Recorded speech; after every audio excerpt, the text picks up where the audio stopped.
Yu Narukami is maybe the most successful protagonist in the Persona franchise. But did he deserve it? Persona 4 sold over 4 million copies worldwide and won Best RPG of 2008. Back in 2008, this was a number Atlus had never witnessed, let alone planned for. Then Persona 3 happened. Persona 3 sold a million copies, $18 million in turnover. And a hungry Western audience did not know it was waiting for the game until it arrived.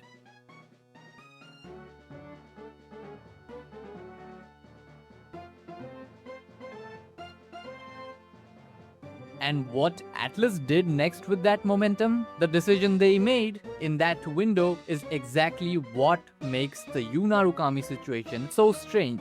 We will get there. The whole story begins exactly 1 year later. The world had just moved on from the death of the previous main character. A new April, a new town, and a new protagonist. It was a story about a boy with many names. Soji Seta, Yu Narukami, and of course the famously P4MC, because Persona protagonists are cognitive reflections of whoever is holding the controller. The names are user dependent, and that detail is going to matter more than you think by the end of this. The community calls him a Chad, zero fucks given in any situation, and honestly, fair. But here's the thing about that reputation, it did not come from the game itself, and when you find out where it actually came from, the whole image starts to fade. I mean, crack. Or what? But first, I want you to visualize something. No, wait. Like, seriously, I want you to visualize this. Before I tell you the thesis, just visualize this for a second.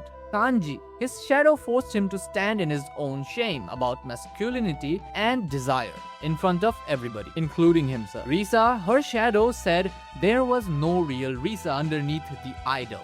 That the performance was there, but underneath there was nothing. Naoto, her shadow forced her to grieve an entire identity she would spend her whole life building as armor. And most famously, Yu Narukami's best friend, Yosuke. His shadow told him he resented the town, resented the dead girl, and said that his friendship with Yu was the only thing keeping him from complete emptiness. Every single one of these characters confronted their truth, the ugly, buried thing they did not want to be true about themselves. That confrontation is Persona 4. That's the whole game. Yeah, that's basically the whole game in a nutshell. But here comes a catch.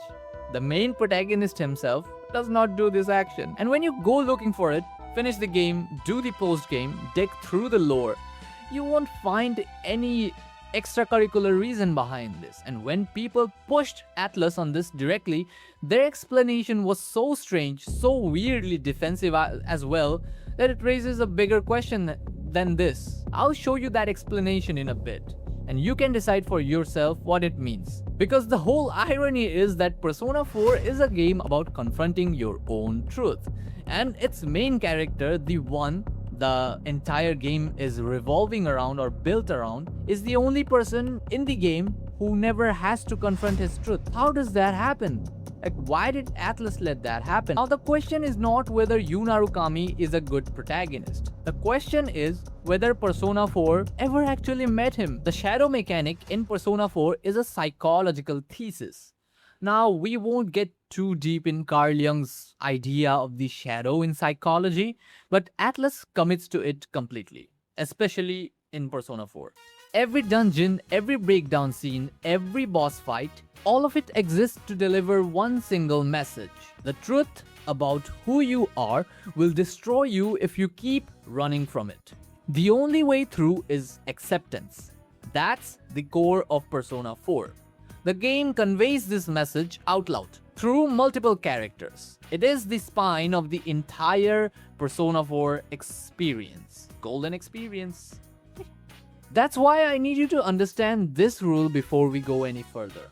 Persona 4 builds the entire architecture of its world around this psychological concept. For example, the Midnight Channel really just exists because our hidden, repressed thoughts desperately need somewhere to go. The TV world itself is literally a physical space constructed out of pure human denial. Even the thick fog covering the town, The very thing that is actively killing people is just a manifestation of avoidance in Persona 4. It's the literal fog of refusing to see things clearly. I explained the idea of the killer in Persona 4 in this video. I'll probably link it. I'll put it on the description or at the end of the video, so watch till the end. See, this game is not subtle about what it's trying to communicate. The only clear reference we get once was direct classroom lectures about these psychological archetypes, including the persona, shadow, and collective unconscious, taught by Narukami's teacher or the teacher in Yasogami High, Mr. Edogawa. But first, you need to feel the weight of what the game is actually trying to promise to its audience. Because when Atlas puts a shadow in front of Kanji, it means that he needs to confront himself to find out his true self. Every single one of the main characters, Kanji, Risa, Naoto, Yosuke, has problems that are very specific and actually really real as well. Like, they are also relatable. However, if you have noticed till now, there's a common pattern in all these confrontations. So let me show you what that pattern is. There's a reason every single shadow scene in this game is deeply rooted with the main characters. And it's not just about good writing. It's because in every single case, the shadow does not say something vague. It says the most specific thing. For example, I like men. I don't. For example, I quote, I like men, I unquote. Or shit sorta like that. Basically the inner thoughts these characters have, which exactly is what they are running from, apparently. And Kanji's shadow did not say you are confused about yourself. It said, you're scared that nobody will ever accept you for what you actually are. And it said it in front of everyone. Risa's shadow did not say you struggle with identity.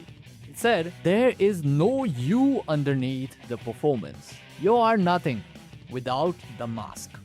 That personal side Persona 4 takes is the key you need to understand. That's what makes the confrontation so real. You cannot run from yourself. You can only run from something that has your name on it. And you either if you have the balls to accept it and move on, or you don't. Therefore, when finally Yu's turn arrives, you naturally expect the game to point that exact same terrifying mechanism at its own main character. Like, not terrifying, but you'd expect him to face the brutal mirror, right? It doesn't happen. Nope. Nowhere. Like, this guy escaped the plot. This guy escaped the plot. So now that we directly know Yu Narukami does not confront his shadow like the others do, you have to ask, didn't Atlas at least give us some hints? Otherwise, it would be totally unjustified for them to completely ruin their own main character like that. But let's look closer at what Yu Narukami's character arc actually looked like in the game. In Persona 4 Golden, Yu's confrontation with his shadow does not happen the same way that the other characters do. There is no dedicated dungeon for Yu, and you never get a boss fight against a shadow version of himself. Instead, what happens is fragmented. It is fragmented across two major moments in the entire story. Near the end of the game, Yu enters a space called the Hollow Forest. This is the closest thing to a personal shadow dungeon Yu ever gets. However, the whole place is framed around saving Nanako and Risa, not around Yu confronting himself. Yu is just there to save someone else once again. And that's why his own inner conflict is still not the point of the sequence. And another key moment we witness is the Izanami confrontation. The true final boss of the game is Izanami. When Yu defeats her, his persona evolves into Izanagi no Okami. The game frames this evolution entirely around his deep bonds with his friends. Therefore, his version of acceptance is just a power-up from his relationships.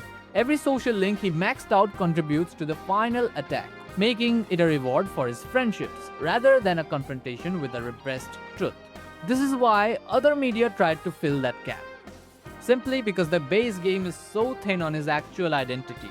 The Persona 4 manga gives you a brief moment of real self-doubt. where he questions whether he's actually connecting with people or just acting out what connection is supposed to look like. See, because Yu's parents move constantly for work, he has spent his entire life changing schools. To survive this socially, he developed a coping mechanism. That's kind of sad. He becomes exactly who the other person needs him to be. That's dangerous. For example, when he hangs out with Yosuke, he acts like the supportive bro. Instead, when he's with Yukiko, he shifts into polite gentleman. The manga questions if these are genuine connections or if he is just matching their frequencies to avoid conflict. His shadow is not a monster he fights. Instead, it's the terrifying realization that the wild card is completely empty. If you can wear every mask, who are you then when you take the mask off? Basically, if you can wear every mask, who are you then when you take off the mask? You're not Joker, lil bro. Yu fears that if he stops catering to what his friends want, they will realize there's nothing of substance inside him and they will just leave. But the anime handles this a bit differently though. Because in the show, Yu actually confronts his true self, or his own shadow in a somewhat way. The game and the manga tell us that Yu does not really have a profound real self. But this is completely opposite in the anime. Most of the time, the show covers up his lack of an inner life by making him funny and highly capable. However, there is still a deep hidden anxiety remaining within Yu Narukami. That's how the anime identifies Yu's repressed shadow as the absolute terror of returning to isolation, which we witness in episodes 25 and 26. He went from a lonely city kid to a local hero, surrounded by a found family who loves him. But there is a ticking clock. He must go back to Tokyo in a year. Unlike the rest of the team, what physical manifestations of their shadows, Yu's shadow is experienced as a walking nightmare of abandonment. This is why the breakdown is absolutely devastating. The anime shows Yu completely collapsing while screaming for his friends to return because his entire identity has become dependent on them. Competence was just a shield. Without them to protect, like without his friends, he reverts right back to the lonely kid in the rain that he used to be back then. Moreover, Persona 4 Golden, the animation, doubles down on this by framing Yu as a desperate New Game Plus player, hyperfixated on achieving the perfect run and saving everyone because he is fundamentally terrified of the year ending. Persona 4 Arena and Persona 4 Arena Ultimax, we get to see a visual shadow of Yu Narukami, though it's just an artificial fake built by General Teddy to start a tournament. However, Yu's actual internal anxiety in the arena games anchors exactly what the manga and anime laid down. When Yu returns to Inaba for Golden Week, he is plagued by the fear that distance has ruined their bonds. In Arena, Yu realizes that while his friends are growing individually, like Chie training to be a cop or Yukiko taking over the inn, he feels stagnant back in Tokyo. His entire source of power is miles away. Arena might handle it a bit more superficially because it's a fighting game, but it emphasizes the same idea that Yu's greatest strength is also his single point of failure. If the wands fade, the wild card loses its power entirely. That's how we get the ultimate tragedy of Yu Narukami across all media. He is a healer who is secretly longing to be healed. He spends the entire game fixing the deep, dark flaws of his friend, using his blankness as a mirror for their growth. But he ends up never confronting his own meaning at the end. The adaptations are fascinating because they prove that his selflessness is not entirely noble. While this is Atlus's entire takeaway with Persona 4, it still contradicts the most important thing in the game, the main character. This is not just a minor flaw to be adjusted or passed on like a pushover. This is why it's a massive case of Ludo-narrative dissonance. By the way, that fancy phrase just means a massive clash between a game's story rule and its actual gameplay. Thank me later. Alright, back to the video. We need to talk about this conflict specifically and in detail because it changes everything about how the story lands. Let's talk about the major problems the game has with its explanation. The Izanami explanation is cherry-picked retroactively from lore. It's not dramatized. You never see Yu Narukami wrestling with anything that Izanami's spark is supposedly resolving. If he is pre-integrated, why does the game still give him a social link? And especially social links about growth and connection. Why does Izanagi evolve at the end if the work was already done at the beginning? Like, should not he have Izanagi no Okami from the beginning if this was true? Second problem is the social link paradox. If Yu is already psychologically complete, his social link should not be about him growing. They should be about him acting as an ultimate therapist for everyone else. Robs him of an arc. The third problem is the ultimate persona, which is hollow. The awakening of Izanagi no Okami at the end of the game is framed as the ultimate narrative triumph.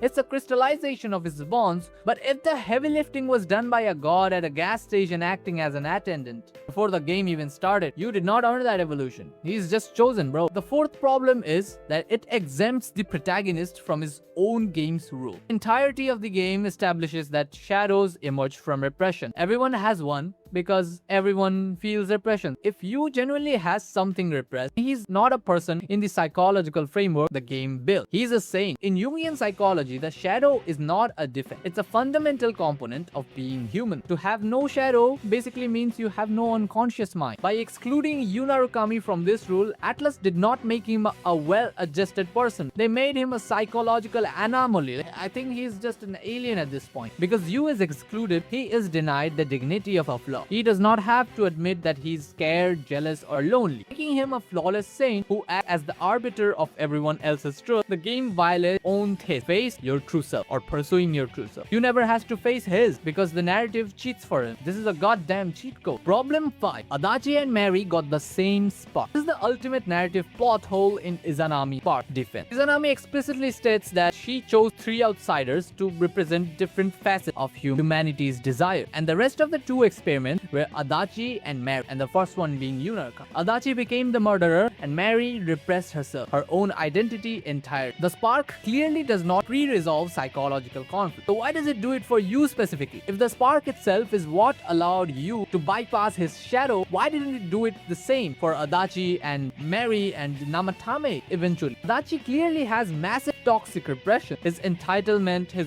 deep loneliness, his hatred of society. Namatame has guilt and savior complex. If the spark pre-resolved psychological conflict, Adachi should have summoned a pure Izanagi from day one and gone about his business peace. But instead, Adachi's persona is Magatsu Izanagi, a corrupted version of Yu's Izanagi. This proves that the spark reacts to the user's existing psychological state. Therefore, Yu had to have an existing psychological state when he got off that train. And since he was a lonely kid being dumped in a rural town by absent parents, denying him a shadow completely invalidates Izanami's experiment. Because the game rigged the deck for Yu while letting Adachi drown, which is insane if you think about it narratively. Ultimately, Persona 4 fell into the same classic writing trap of the player insert character. If the writers gave Yu Narukami a concrete shadow in the game, they would have to define his flaws. If they defined his flaws, such as Yu secretly hates being responsible for everyone or something like that, it might contradict how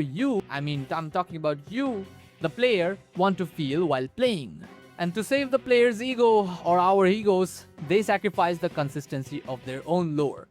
This is precisely why the spin-offs and the manga and the anime and shit not feel so frantic to rewrite him. They realize that while a flawless, shadowless monk works as a silent video game cursor or a silent freaking protagonist, he completely fails as a compelling character in a fictional work such as Persona 4. Problem number 6. It contradicts the game's inner shadow mechanism. The game explicitly states that through Teddy and through the Velvet Room, everybody has a shadow. And I mean everyone. The shadow is the repressed self, and repression is human. Yu Narukami being excluded from this either makes him not fully human in the game's own terms, or makes the rule not actually universal, which undermines the entire thematic foundation. And now let's talk about the final problem, the industry. With the core problems being addressed, let's look at the corporate side of this whole mess. Therefore, how do you actually fix a protagonist who is fundamentally broken by his own game psychological conflict? You turn him into a brand. This is the ultimate cover-up. When a story leaves a total blank space right at the corner of its plot, adaptations can't just leave it empty. However, to understand what we actually lost, we have to go back to the original 2008 game, the base game. The base game was completely blank, but that flaw left something genuinely open. Because you did not speak, he was not a brick wall. He was basically, you can imagine him as a canvas. That's why players could project their own real lives and personalities straight into Yu Narukami's story. Yu always was a perfect silent protagonist, mostly because Atlas built him that way from the very start. That's the truth. That's literally the truth. But everything changed in 2011 with the anime adaptation by AIC Asta. See, animation demands a voice. A silent character just does not work when it has to carry complex emotions, or a 26-episode TV show. Therefore, the production had two choices. Either they could dig into Yu Narukami's mind and give him the real psychological shadow or the depth that the game skipped, or they could give him a cheap surface personality that's easy to write and easy to animate. So instead of choosing depth, they basically chose the second option and turned him into an untouchable, hyper-cool man-whore. However, the anime did catch a fleeting glimpse of the truth. In the final episodes, a god traps him in a nightmare about being abandoned. For a brief moment, we finally see Yu Narukami completely break down. This is why it's the most honest version of Yu we ever get to see on screen. But the tragedy is that it feels like a total mistake. That's because this side of him comes completely out of nowhere. The show previously spent 24 episodes trying to prove he had unbreakable balls of steel. Golden anime came out in 2014. This problem reached its absolute worst form. Instead of a regular guy, Yu is framed like a literal new game plus fucking NPC. He optimizes every single relationship, plans out every social interaction perfectly, and never hesitates for a second. Wow, bro. The show acts like this perfect skill is just pure heroism and love for his friends. But if you look at it through a real psychological lens, this is not a healthy teenager at all. This is why it looks like massive paralyzing anxiety. He's a total control freak who is so terrified of a bad ending that he refuses to let life happen naturally. Yet the franchisee never even questions it. They just tell you it's cool. Totally stuck back in Tokyo, and that he's terrified that the long distance is rotting away his friendships, while everyone else builds a future without him in Inaba.